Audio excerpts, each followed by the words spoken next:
maze kumenya ko icyo Uwiteka yashatse ari ntawagihindura uko yakigambiriye. Ikaze mu ndirimbo y'umunsi.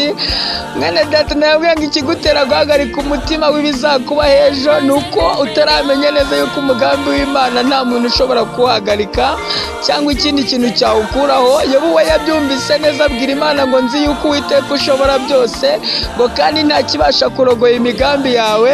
Dawidi nawe arangije aramwikiriza aravuga ngo hahirwa umuntu ugufitemo imbaraga, ngo hahirwa ngo abafite mu mitima inzira zijya i Siyoni, ngo iyo banyuze mu gikombe cyitwa Baka ngo babasha kugihindura ahantu h'amasoko.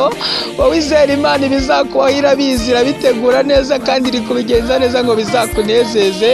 Abaguca intege ujye ubabwira ko umugambi w'Imana ari muremure kuri wowe. Yesu aguhe umugisha. Amen.